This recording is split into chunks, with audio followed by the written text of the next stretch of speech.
Far Out show that I think really makes some great connections between ancient aliens and ancient history, the races and blood types, the elite and the bloodlines, the inner earth and abductions, reptilian beings and a century-long manipulation of humanity, and 1,000 other threads on the conspiracy sweater. No one's freezing out in the cold tonight. I don't know what more you'd want from a THC. But we all know humanity has a rich history of experiences with a wide variety of strange humanoids, including Bigfoot, the Greys, reptilians, gnomes, fairies, and many other things. While still mysterious, the popular motif is that Bigfoot lives in the woods, the Greys are from Zeta Reticuli, and the rest may be some type of multidimensional beings. But maybe all these things are a lot more connected than previously thought, and there's a strong case to be made that the places they call home reside right beneath our feet. Well, today's guest, William Michael Mott, is one of the leading voices that has been taking that position in his book, Caverns, Cauldrons, and Concealed Creatures. Now in its 3rd edition, it's considered by many to be some of the most comprehensive and entertaining work on this subject, and I couldn't agree more. I'm psyched to have him here. Mike Mott, my man, welcome to THC. Thank you, Greg. I appreciate it, man. I really appreciate the invitation.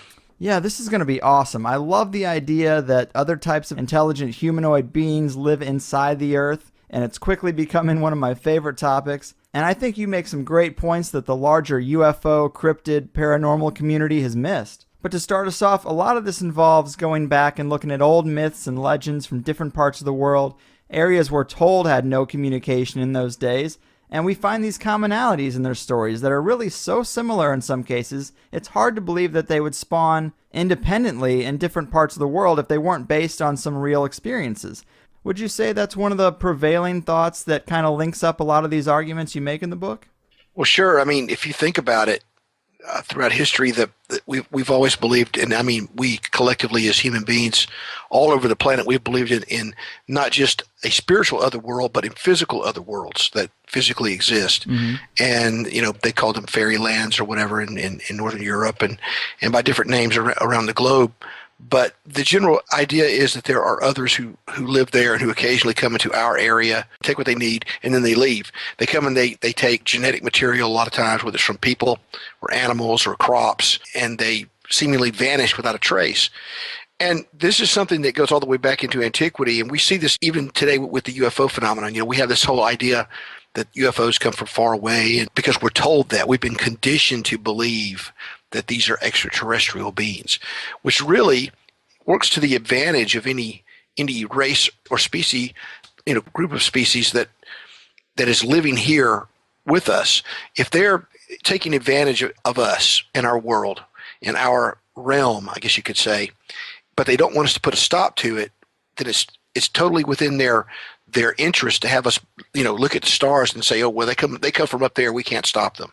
We can't interfere with what they're doing. Oh, right. Because, again and again, you'll find this in UFO encounters.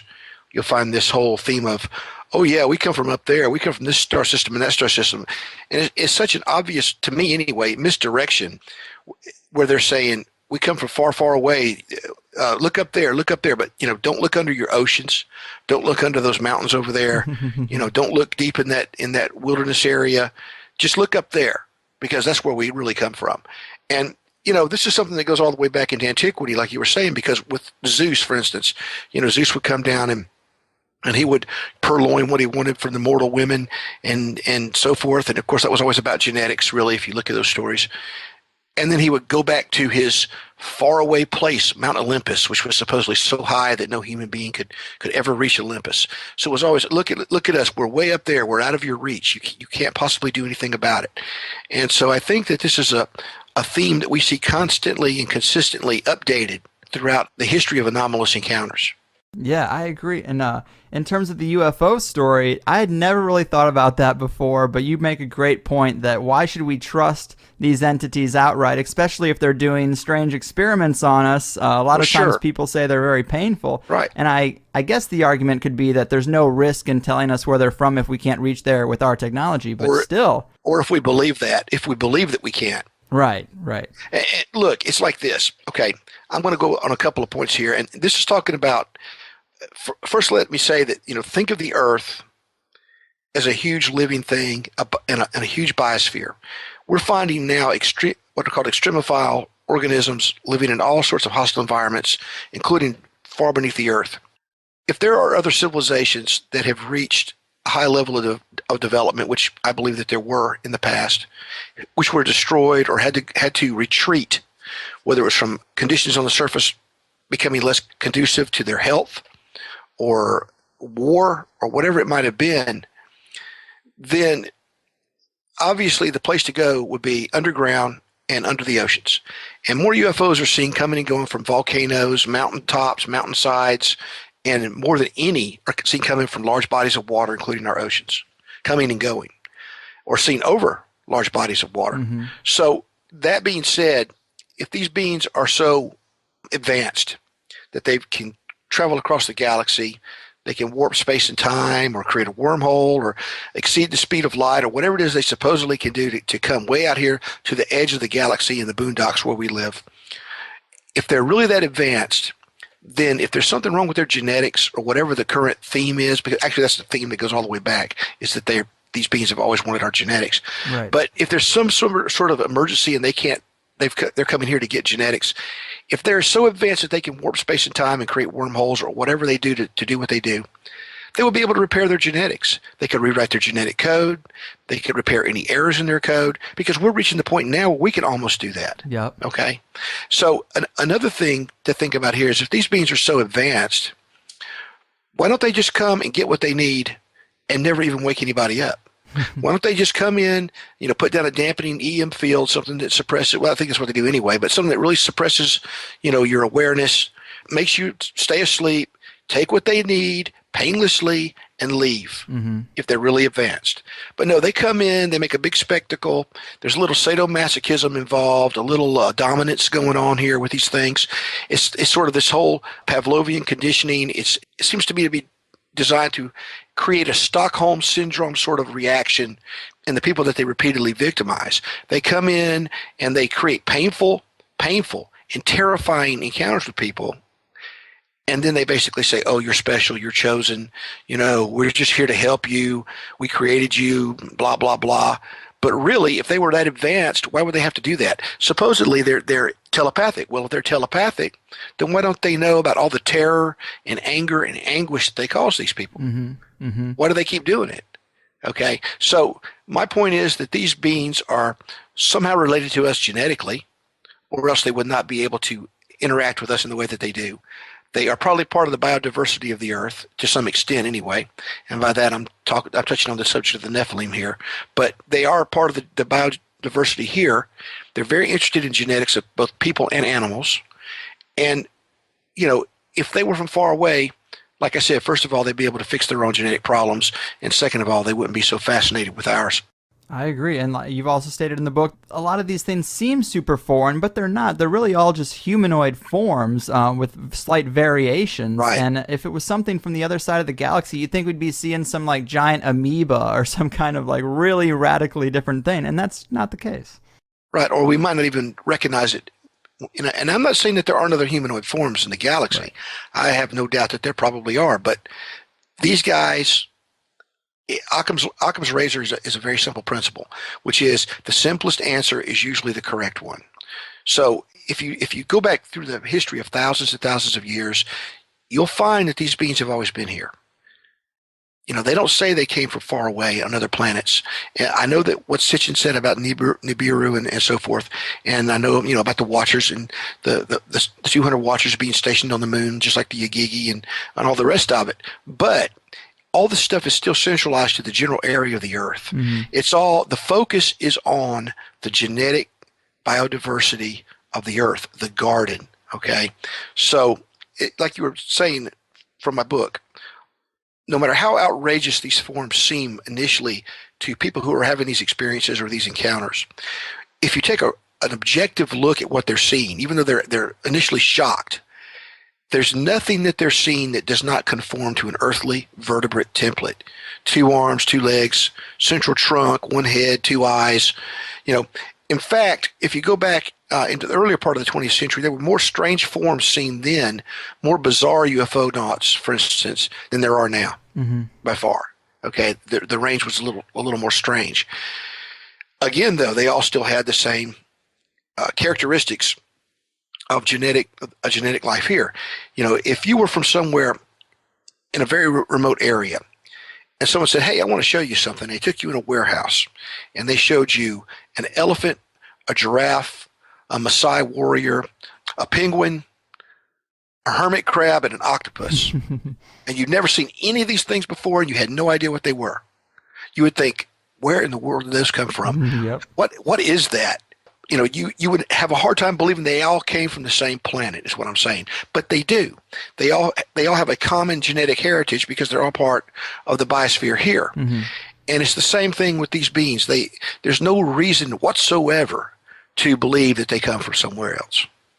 And this situation is much bigger than just the sector of, aliens. But Another great point about the alien idea is that if you go back and you look at like the big wave of UFOs in the 40s and 50s, it seems like the technology that the crafts are using has only really, it seems to go parallel with us. That's why a lot of people now are saying they think they were secret government crafts, but maybe there's some other type of being that has a parallel technology that may be 50 years ahead of ours, but it's not so radical that it seems like it came from Zeta Reticuli. Right. Well, if you look at it historically, you'll find, for instance, in the Middle Ages, in the Dark Ages, they were encountering these same beings, except at that time they called them sylphs, fairies, things like this. And these beings at that time had technology, but it was called magical, magical technology, items, whatever. Charlemagne declared war on what he called the princes of the air, or the kingdom of the air, because these supposedly wooden ships were coming by sky, from in the air, and they were raiding farms and stealing not just livestock but young women. And Charlemagne became so angry that he gathered together his armies and marched them out onto the plain and screamed at the sky for a while, and of course they never came down to fight. Then you go forward a few hundred years or several hundred years, and you'll have other updates to this thing where for instance a ship was seen that supposedly threw an anchor and it got stuck on the steeple of a church. Wow. It's as if their technology has always been just a shade ahead of where we currently are, right? Or at least in appearance, in the way they present themselves. Obviously, if you've got something that looks like a wooden ship but it's flying, that's actually some sort of advanced technology. But they don't have a lot of imagination.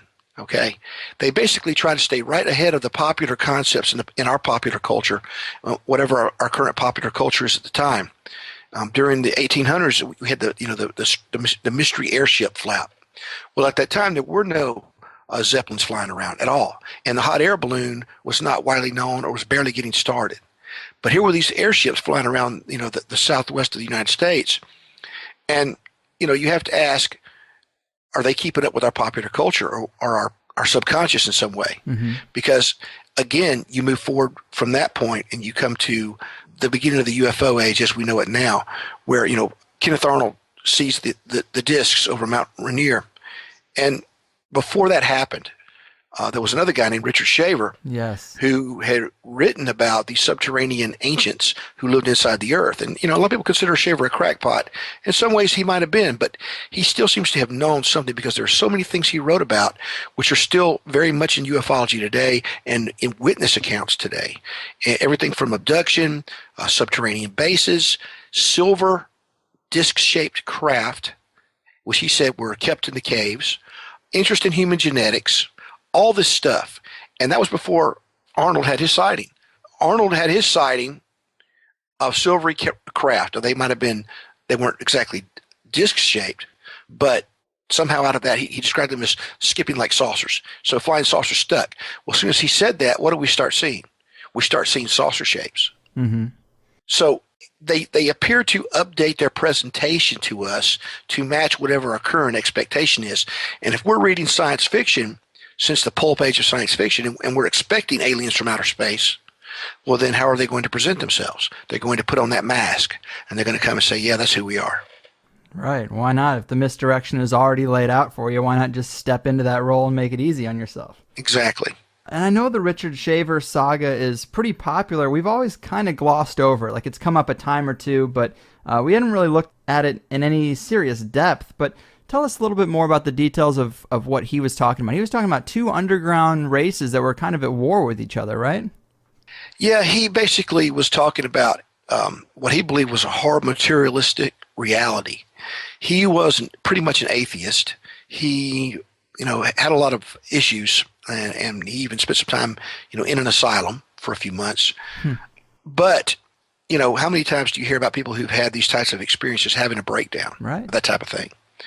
He basically was a guy who was working with a welding gun, and back during that time, the welding guns were highly dangerous. They produced a really powerful electromagnetic field. And while he was welding, he started hearing, when he would run the welding gun, he would start hearing voices. And the voices did not appear to be aware of him.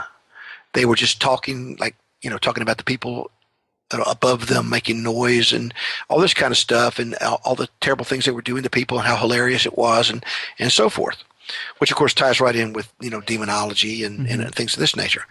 But Shaver basically at first thought he was losing it, and then he started seeing evidence that there was something going on, because what they would say would correspond to something that he would see happen. And so at some point, he claimed that they basically came after him, and he ended up being taken to the caves because I guess that he had figured out something, or they realized he was listening in, or whatever. But Shaver claimed that, and he did this first through a science fiction story, which he sent as a true account to Amazing Stories. And Ray Palmer, the editor of Amazing Stories, found the account where an editor had thrown it in the trash can. He pulled it out of the trash, saw the letter that Shaver had written, and said, "Man, this is great stuff." So he contacted him. He said, "Can I use this?" He said, "Sure." He said, "Well, I'm going to add some stuff to it." So Palmer then embellished it with all kinds of sci-fi trappings and so forth. But basically, it was Shaver's account of what he had been told had happened before the flood, or the Great Cataclysm. He claimed, that there were two races on Earth that were basically correspondent to the Nephilim. They were giant peoples. They were hybrid peoples, sometimes mixed with animals genetically, this type of thing. And this has been done through advanced elder science. And something happened, something cataclysmic. The sun changed its solar radiation, or was going to, and they figured out that the surface of the earth would become inhospitable to them, so that the elite of these groups left the planet and went elsewhere in our solar system, most likely. At that point, those who were left behind went underground to avoid the rays of a now poisonous sun. It's interesting, if you look at it, you'll find that in the first in the Sumerian king list, and in the books, in the patriarch accounts, the list of patriarchs in the Old Testament, both, you'll see that each successive generation after the flood, the lifespan got shorter and shorter and shorter. And I mean, it went from hundreds of years successively down to scores of years. Okay. As if something had changed. You'll find again, in the apocryphal books, it will talk about how many of these sons of the fallen were locked beneath the earth. And it says it's like a punishment, and their fathers are locked there permanently as a punishment, or until the day of judgment. As the book of Jude, which quotes from the book of Enoch, says, angels who kept not their first estate, but were reserved in chains of darkness until the judgment of the great day. So, the concept is there that these beings fled beneath the surface, or were forced beneath the surface. But again, this is a theme that you see all the way up to the present day, whether you're dealing with anomalous humanoids of just about any type. Okay. For instance, Bigfoot, there's an association with low-lying areas. It's just as much as there are mountainous areas, but there are usually caves, sumps, sinkholes, grottos, these types of things nearby, wherever you see these types of beings. And not just Bigfoot. El Chupacabras, it's the same way. In the El Yunque rainforest in Puerto Rico, there are gigantic, extensive cave systems that have never been explored, right there where they've been seeing this thing.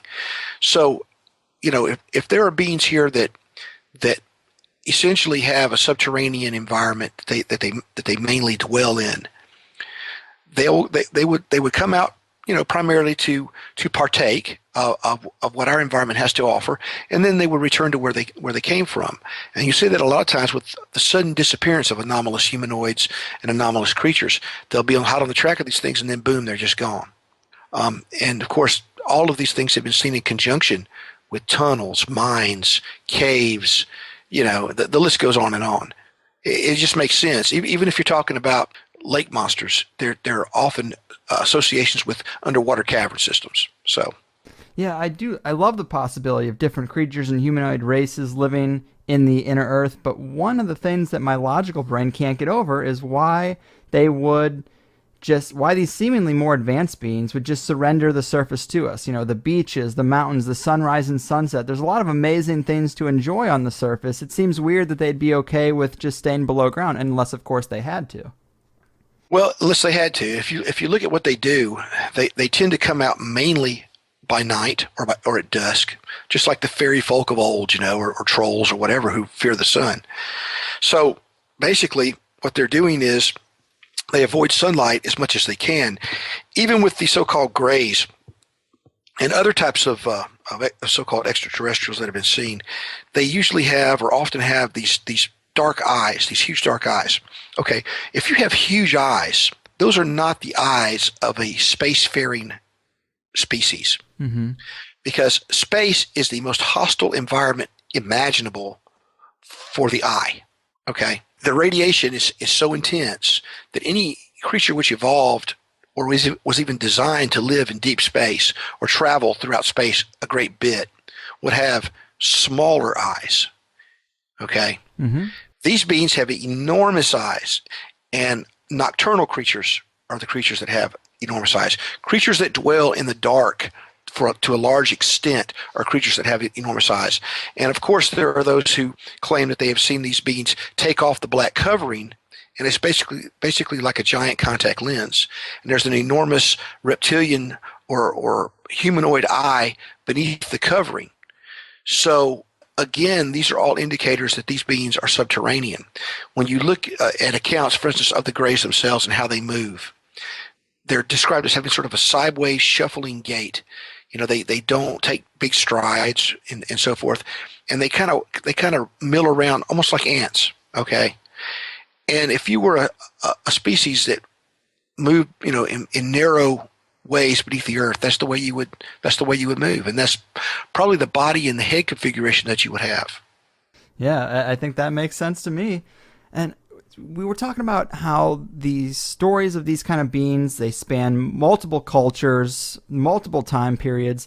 Let's step back a little bit and highlight some of these similarities amongst the stories. Tell us about a couple of the legends we hear from the East that kind of fit this mold.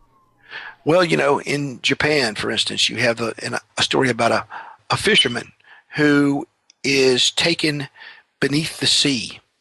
And he is taken by the king under the sea, and he is taken down there to marry the king's daughter, to create a hybrid offspring. And of course, the king is portrayed as a dragon, okay, a reptilian. If you go to China, you find the same thing. You find the dragon kings who live under the earth, and they too are interested in human genetics, and they come and they take people for purposes of procreation.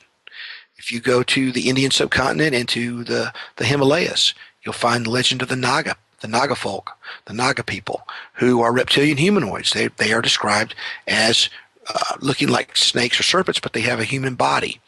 And it's interesting because they too are obsessed with kidnapping humans, not just for procreation and sexual pleasure and so forth, but for sadistic purposes, which of course ties in with UFO encounters and what they do to people, and also as a food resource. So this is in all those legends too. And speaking of the Naga in the Old Testament, in the Bible, we're told in the very beginning there's a reptilian humanoid that shows up. He's walking on two legs. He comes into the garden, and what does he do? He attempts to seduce the woman. And in Hebrew, the word for the serpent in the garden is Nahash, okay, which is very, very close to Naga. It is. You could actually spell it Naghash or Nahash.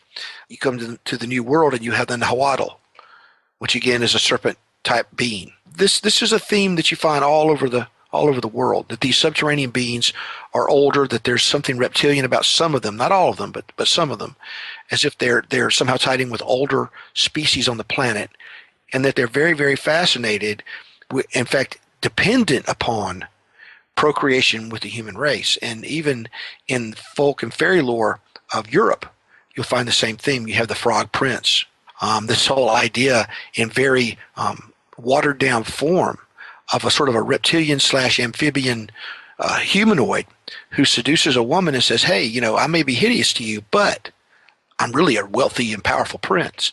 And if you will just mate with me, I will give you everything that you want. I will fulfill all your wishes. And so this is a theme. And of course, that keep in mind that frog prince comes out of a deep well. He's found in a well. So again, this is a theme that is universal. It even exists in Native American folklore. Right. Yeah. The Native Americans, they have quite a few different tribes have really awesome stories, but I think the one that struck me as the most interesting in your book was the Choctaw Indians. I think they have some pretty rich lore about their local mound area, right? Yeah, they do. There's a mound. There's a mound that's open to the public, and they advertise that as the Nanawaya Mound or Cave Mound, but it's not. There's another one that in the last decade or so has been locked away from people. You're really not supposed to go in there and see it. It's back in the swamp, in some woods, and it's a natural formation, or so they say. It's just this huge outcrop of stone and earth, just jutting up out of this swampland. And there are caves in the front, little caves in the front that you can see, but there's actually a bigger entrance around back that has been cemented shut. It's underneath some sort of deck work that they put up to cover it up, I guess. But they sealed that shut, and the rumor is that some people went down in there and never came back, which is kind of interesting because it's not that big of a mound. Yeah. So if to go down there and not come back, that there must be some tunnels in there. But they claim that in some of their legends they say they came out of that mound themselves. In other legends they say that there are all kinds of creatures that come out of that mound from the underworld. Shampi, which is their version of Bigfoot, and also Bopoli, which are like little rock throwers, little hairy men that live in the woods and throw rocks.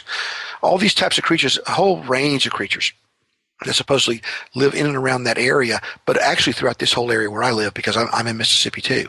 But that's basically, a serious part of their lore. In fact, one of the times when I made a trip to that actual cave mound, there was one time I went there with some other people, and as we neared the mound, we started hearing drums, and there wasn't supposed to be anybody there, and we stood there for a few minutes listening, and then I see what looked like a naked guy run across the top of the mound, and he never came down. And we walked around and we went up the mound. There was nobody there. Now I'm thinking maybe we interrupted somebody's vision quest. Okay, maybe somebody was there doing something personal and we interrupted it. But another time, okay, this is a sacred site to the Choctaw, and once an entire busload of Native Americans from Oklahoma had come all the way to this mound on sort of a pilgrimage, and I happened to be there at the time. And I was up there taking some pictures and with some of my kids and stuff. And this bus pulls up, and all these people start getting out, and they're regular middle class folks and so forth. And they go running over to the mound, and some of them are bending down real low and looking in the little caves that you can crawl into if you are feeling real brave, which I wouldn't recommend. Right. And this one lady stands back. She's very, very. She's like a school teacher or something, or a nurse. I mean, a very professional looking lady with glasses, and she's standing back. And I mean, she stood back like, 60 yards. And I was talking to her and everything, and she was telling me about how they came there and why and so forth. And I looked over where these other people were, and I said, aren't you going to go and at least, look inside that little cave? And she said, I'm not going anywhere near those caves. And I said, why? And she said, because Bigfoot lives in there. That was it. And that was it. And I looked at her and I said, really? And she said, I'm serious. She said, there's no way I'm going near those holes. So this is a very deep belief for them that there's something otherworldly about that site. But there are other places like that all over North America where Native Americans believe that either they came out of the earth or there are other things that dwell in the earth that are better left alone. Yeah, and I just love that story about the Choctaw because you have this area, this big public display where they're drawing attention, and then you have this little secret area that no one really is talking about. It's classic misdirection. And Well, and that's their business. The way I look at it is that's a sacred site to them. I consider myself lucky to have gotten to go see it a few times. yeah, I wouldn't want somebody trampling. If it were my sacred site, I wouldn't want somebody trampling around all over it either. that's true. It's sort of a pet peeve of mine anyway, because I'll see on different articles and on television and so forth where they'll come in and they'll dig up this huge site and they'll dig up all these people and they'll take them away. And I'm sitting here thinking, how would you feel if somebody went to the graveyard where your grandparents were buried and they did that? Right, that is true. And you mentioned, of course, we see similarities to the legends and the myths of Europe, and the fact that, as we talked about, one of the themes is a lot of times the involvement has to do with royalty and genetic manipulation and bloodlines. And so when we get into these stories coming out of Great Britain and Ireland, that is super interesting to me because, of course, it's a big umbrella, but I consider this a conspiracy show. Right. And this is kind of where these two things cross over a little bit almost.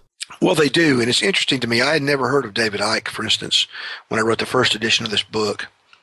And then he quoted extensively from the first edition in one of his books. I'm not sure which one it was. It might have been Children of the Matrix. It was in one of his books. He quoted quite extensively from it.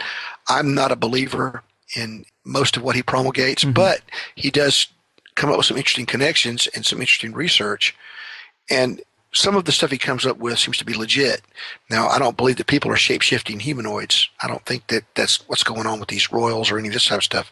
What he may be describing may be a form of demonic possession. Right. Okay? Something electromagnetic going on. I remember back during the 2000 election, there were people all over the place who said that they saw Al Gore do something really strange when he was on television, where he was in a live interview. He was very angry about the election results which were still not decided, and he was being very, very belligerent. And a whole bunch of people, credible people, said that when he did this, that his skin tone started flickering and everybody else around him stayed normal. He started changing sort of color and started like going from green and red, and then his eyes started looking really strange, like bulging in black, and then it went away. And when this happened, it was all over the internet. Well, now it's not. It's gone. I basically, at that time, I said, well, that's interesting. I'm going to see if I can find that video. It had been on YouTube and stuff. It was gone. So I contacted somebody at CNBC because I figured, well, if anybody's, nonpartisan, it's CNBC. So I contacted them, not CNBC, C-SPAN. Definitely not CNBC. There we go. Yeah, C-SPAN. And so I contacted C-SPAN because they are highly nonpartisan. And I was talking to a guy. He said, "Oh yeah." He said, "I remember seeing that." He said, "I thought that was really weird." And I said, "That was really strange." He said, "I couldn't figure that out." And he said, "I'll see if I can get the video for you." So I waited and I sent him. I said, "Well, I'm still looking for it."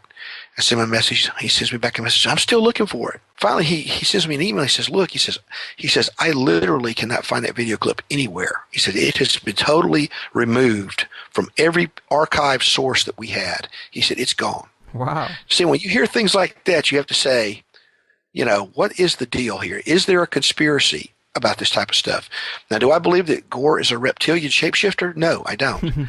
I think that what you're seeing is a disturbance in the electromagnetic field that was somehow localized to him, and that the cameras were picking it up, what the human eye couldn't see. That could very well be. I have a hard time. A lot of those videos are up on YouTube, and because of Photoshop and editing, I have such a hard time drawing any kind of conclusion from them. But you can't deny that a theme amongst these myths is preservation of bloodlines and life extension and some type of genetic manipulation. And that's also the theme of the history of our planet's elite, as far as I can tell. It is, and the underworld itself, these hidden races that live under the ground, are associated with forbidden and hidden knowledge, which they keep for themselves, longevity, immortality, all these things. And so there seems to be a connection. When you look at, for instance, the Arthurian legends and the legend of the Lady in the Lake. Well, the Lady in the Lake lives in a cave under the lake, okay? And she's very, very concerned with making sure that Arthur gets to be king. Mm-hmm. Okay. Then again, you look at legends like Rumpelstiltskin, and here we have this little, basically a troll or a goblin who lives under the ground, and he's very, very interested again in obtaining the child from the princess. He wants that child, which is a royal bloodline. So yeah, this is a theme that you find throughout history, and you don't just find it in Europe. You find it in the Far East too. So it's just it's something that you find. You know, it leads back to this whole idea of those who believe that they have a divine right to rule, but their divine right, in spite of what people who are into the Merovingian heresies and stuff think, their belief of divine right is really not about being descended from Christ and Mary Magdalene. Their belief of divine right goes much, much further back, you know, back into the most distant mist of antiquity, all the way back to ancient Sumer, okay, to the Sumerians. Yeah. And it always has to do with non-human beings who basically set up their offspring, their hybrid offspring, to rule. And this is a theme that has come all the way down to us today, and that's what David Icke is kind of continuing with the stuff he talks about. A lot of dots, I think, connect here, because major conspiratorial theme is that the elite are communicating with something non-human. And the two main ways people talk about is either they're taking orders from some alien race, or they're using occult magic rituals to communicate with some spiritual entity.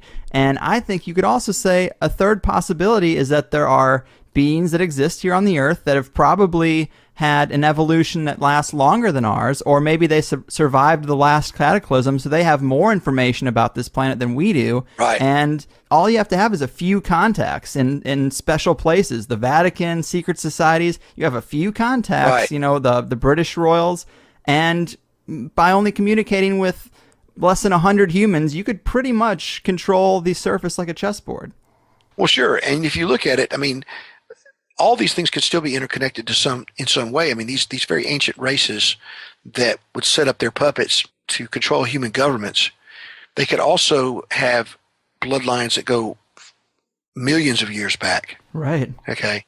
Whether they're hominids or reptilians or whatever. And when I say reptilian, understand that so-called dinosaurs were warm-blooded creatures. They were endothermic. Some of them had feathers so fine that they were basically hair. Okay, so over millions of years, they would probably look just as much like mammals as mammals do.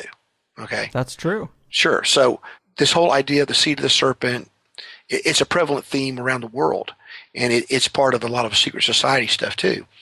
And if you go look, for instance, in the book of Daniel, Daniel chapter 2, Daniel says, when he's talking to Nebuchadnezzar about human history based on Nebuchadnezzar's dream of this statue of different materials, and he basically says the last age of the earth, or human history, there's going to be a final empire. And the statue that Nebuchadnezzar saw had feet that were made of iron mixed with what the King James Version calls miry clay or crumbly clay. And Daniel says, he's interpreting the dream, and the different areas of the statue of different metals correspond to a different empire. And the feet, he says, are the last age. And he says, for as you saw iron mixed with miry clay, so shall they seek to mingle themselves with the seed of men, but it will not hold. So again, here's this theme that even until the very end of time, that these beings are always going to be trying to genetically mix with Homo sapiens. And it will not hold. And it will not hold. And if it does not hold, that would explain why they have to keep coming back, keep coming back, keep coming back. Right. Yeah. That's fascinating. And another thing from your book that I love in this whole thread of these beings maybe being in the shadows and being the real puppet masters. Right. There's a pattern of world leaders and generals getting strange visitations that you could argue are forms of this manipulation too, right? Right. I mean, Napoleon had a visitor they called the Dark Man. You know, he would just show up in his chambers, and he was even seen by his generals, and they thought he was the devil. And he would come and he would be seen leaving secret conferences when no one went in, things of this nature. Hitler also had a guy like this. They called him the Tibetan. Yeah. And this strange character would show up and then depart or just vanish. And it's interesting because Hitler himself said, one of his main rationales was he wanted to create a so-called master race, but he was basing this on a race that he claimed that he had contact with. And the message that he said that he basically got was, we have to make ourselves like them or they will destroy us when they take over the earth, basically. He said, I have seen the new man. He is intrepid and cruel. I was afraid of him. Wow. So this type of manipulation of world leaders seems to be par for the course for these beings. And, in biblical terms, they would have called these beings principalities and powers, some sort of being that may be something that is beyond what we can understand as physically real, even though it can be physically real, but it manipulates our civilization. Yeah, and now people have plenty of stories of seeing a Nordic race of aliens that have blonde hair and blue eyes. Right. And I don't know, you just say Napoleon sees a guy and Hitler sees a guy. I mean, just right there, by changing the way those two people think and maybe altering their actions, I mean, that's a huge change in human history, just making those two appearances. Well, sure. I mean, this is a theme that goes, again, all the way back. I mean, Alexander the Great, he believed he was the son of one of the gods. And he went to an oracle in the Libyan desert when he was in North Africa with his army, and they told him, yeah, you definitely are. Yeah, you're one of them, and so he had this whole idea that therefore he was entitled to conquer the earth. Okay. And he had a lot of strange things which were chronicled, during his advance across to Asia Minor and into India. He laid siege to one city and he could not get through the wall, and a flying shield was said to have shown up and shattered the wall with a lightning bolt. And then again, when he was crossing a river or about to cross a river in India, he was opposed by so-called flying shields, silvery shields that came out of the river and attacked his army. So, of course, to him, these are gods because it's in their interest for him to believe they are gods, because then he will do whatever they say. He will believe he has divine right to rule, all this type of stuff, in the same way that today it's in their interest for us to believe they're aliens from somewhere far, far away. Yeah, man, I am loving this theme. And I think even Constantine claimed to have some big vision in the sky that made him convert the whole Roman Empire to a Christian nation. Now that is some serious influence. And the cliff note of that visitation is either accepted by people who want to believe the religious narrative, or it's just dismissed. But there is a third option, that some dark, ancient, underground power center looking to increase influence on the surface used divine intervention as a way to pull Rome's puppet strings.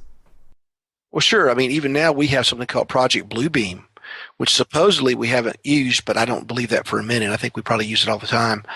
And it's used to create these types of hallucinations or images, or I want to say hallucinations, holographs probably would be a better word, holograms in the sky, holographic images. They use these things to manipulate whole populations.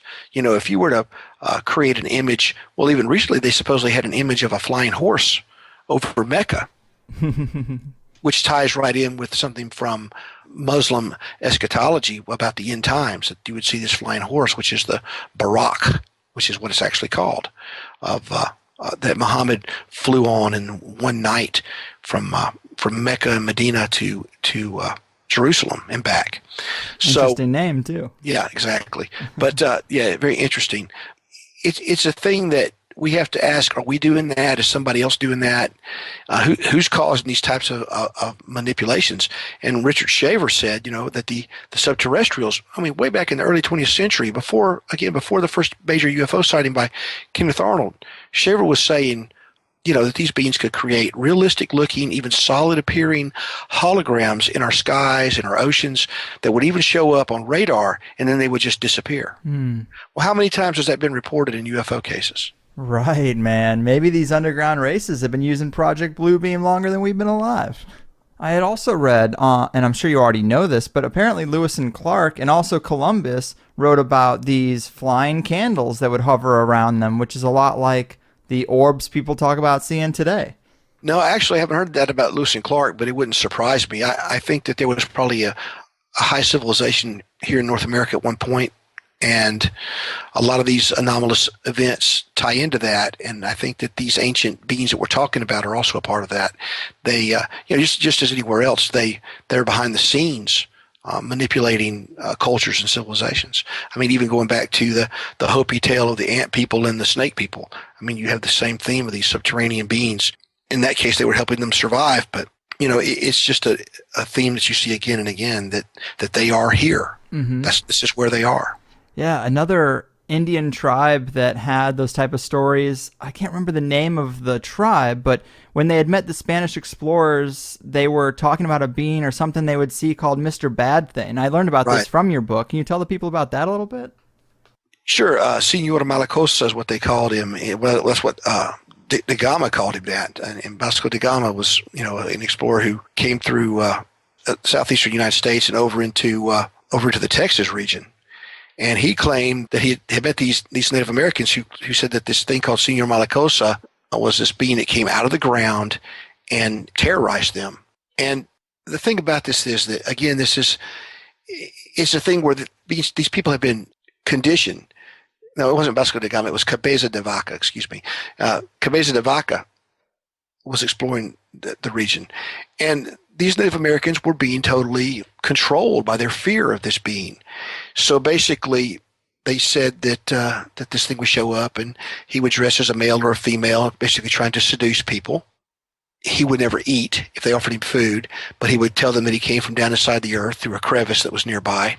He would take people apart and put them back together, which is, again, a theme that you find in ufology with the intrusive surgeries and stuff. Mm-hmm. So, I mean, this is nothing new. And he was also accompanied by a bright light and an electrical sensation that would paralyze the victim. He had a wand which had a glowing end on it, which he would use as a weapon. All these things are right out of ufology. Right. It's a weird thing because, just in the past 200 years, I wonder if there's been major changes to the way these beings interact with us. Because when you look at old writings, it seems like they're just coming right up and talking to people whenever they choose to. They're flying around in the sky whenever they choose to.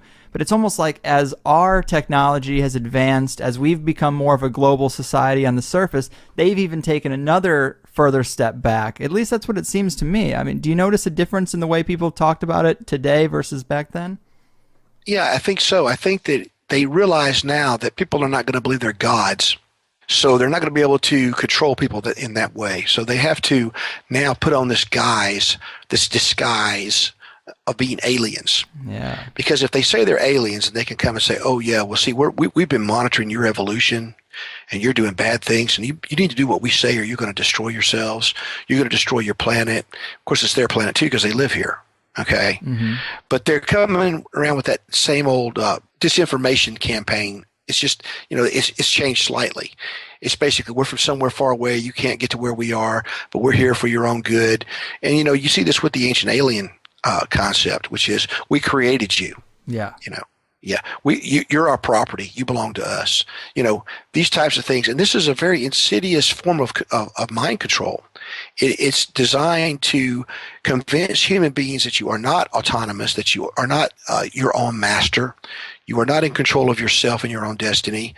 And people should be very, very careful about anybody, human, non-human, religious leader, political leader, or so-called alien that comes and tells you that they know what's best for you, that don't think for yourself, just do what you're told. And I think that's where a lot of this UFO encounter stuff is leading, and I think that's where a lot of the ancient alien stuff is eventually going to end up. Yeah, man, I like what you're saying there. And the themes of the ancient aliens idea and also modern alien encounters jive so well with religion as a control system too.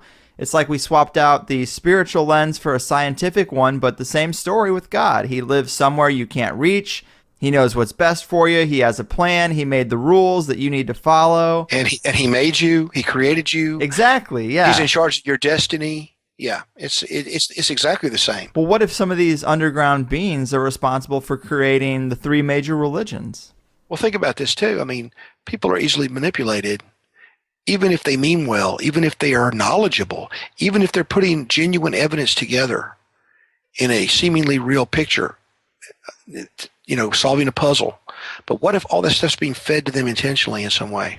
Yeah, man, I love it. I'm starting to think it's all fed to us by some non-human source, and it's usually framed as archons or demons or Anunnaki, but this idea that it comes from an intelligence that lives in the shadows and beneath the surface with a few topside agents, maybe that's why they steal babies to raise them as their own and put them in power positions on the surface and then work through the bloodlines for as long as they can. But it seems totally feasible to me. And I also wanted to ask you, now I know you aren't really a Hollow Earth guy, but when it comes to the composition of the planet, do you think there's any major variation from the conventional model? If they manipulate us in so many ways, you think they'd have lies for that too? Well, it's an interesting question, and I do, in all fairness, because the book is largely about subterranean mysteries, I do talk about the Hollow Earth in one chapter to some extent, most of that whole chapter.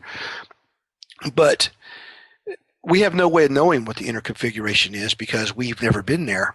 We can guess, we can estimate, we can do tests and hypotheses and see if the test results match the hypotheses. We can interpret data that we gather.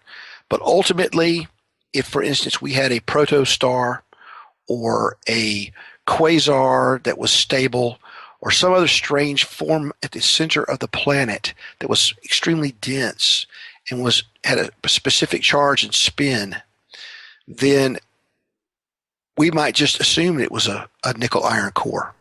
Yeah. Okay, we have no way of knowing this. It's all guesswork, It is. It's just kind of like one of my favorite stories is about a guy named Wegener. And Alfred Wegener, he proposed a theory back during the early part of the 20th century about something he called continental drift. And he looked at the shape of the continents and he said, well, these continents once all fit together as a puzzle, just like puzzle pieces, and they slowly drifted apart. Well, he came up with this theory and he was destroyed. He lost his credibility, he lost his academic standing, so forth and so on. Well, now, you fast forward several decades and somebody else comes around along and says, oh, guess what? All these continents used to fit together when the planet was young and we had a great continent. It was called Pangea. Well, that's what Wegener was saying. Mm-hmm. Then another guy comes forward and says, oh, guess what? We're floating around on these plates and they're pulling the continents apart. We call this plate tectonics. Okay. So there's Wegener's theory, except now it's accepted. And you see the same kind of thing happen with a lot of anomalous things that people scoff at. Who knows what the future will hold for Hollow Earth theory? We don't know. I don't personally subscribe to it one way or the other. Yeah. I have to say I'm agnostic about it. Yeah. So I think that the planet itself demonstrably is much more complex than we are led to believe. The crust of the earth is highly complex. It's filled with gaps and voids and holes and tunnels and cavern systems and all this stuff. And even, as you know from my book, at the crust mantle boundary, there's a worldwide anomalous region called the Moho-Rovesic discontinuity, or the MOHO for short. And the MOHO is worldwide. It exists. It is real. And the U.S. Navy has tried to drill to it. The Russians have tried to reach it. Nobody has succeeded in reaching it. But we find that there's this largely vacuous area, very deep, at high pressure. And it shows up in seismology and seismic readings as valleys and troughs and mountains and things like this. So is it full of water? Is it full of liquid fire? Is it full of air? We have no way of knowing. Are there oceans in there that are being evaporated by heat, and then that's in turn resulting in the never-ending continuous supply of fresh oxygen that is blowing out of large cave systems around the world? Yeah. I thought that was really interesting too, because I've been near a few caves and you feel that air coming out and you're like, yeah, where is that coming from? Right. Where's it coming from? And, whether it's Lechuguilla Cave, in New Mexico, or Blowing Cave in Arkansas, or Mammoth Cave, or the huge cave that's over in Vietnam, these caves are constantly blowing fresh oxygenated air. Constantly. Mm-hmm. And so there's got to be a source for that. It's not just being generated down, by the solid nickel iron core. Okay. So there has to be an inner area where that oxygen exists, or where hydrogen, H2O actually, is probably being broken down into hydrogen and oxygen and expelled.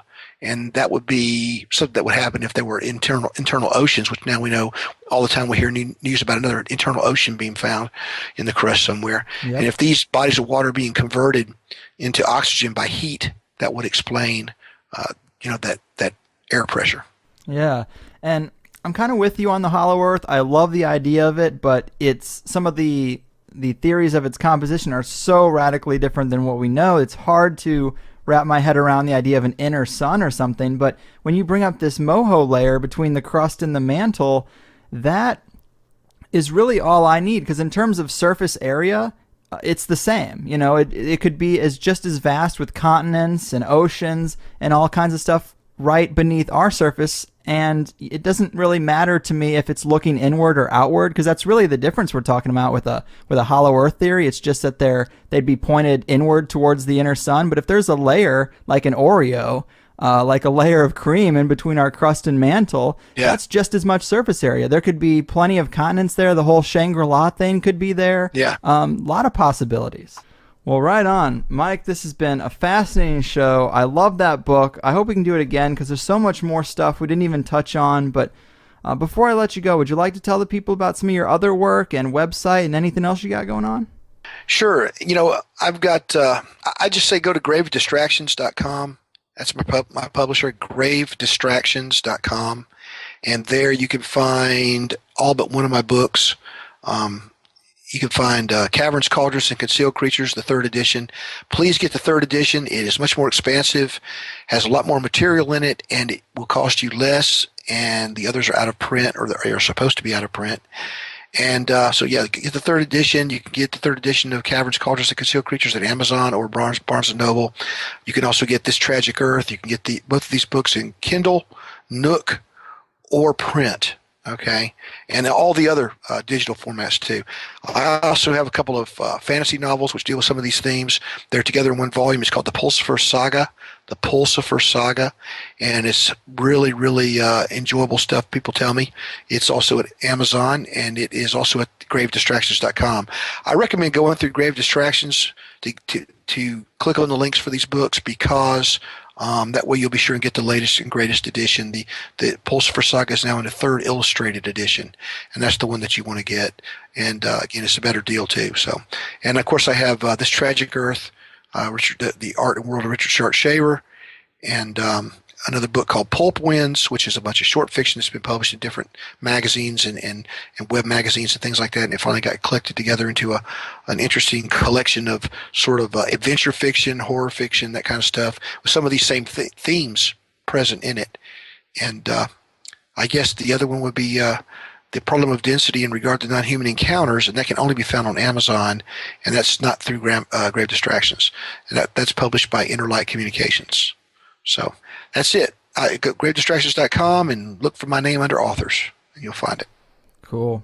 Very awesome, man. Well, can't thank you enough. So glad Dean Dominic DeLucia pushed me to get in touch with you. It has been a real blast. Until next time, keep doing what you're doing, man, and take care of yourself out there, all right? Thank you, Greg. You too. I appreciate it.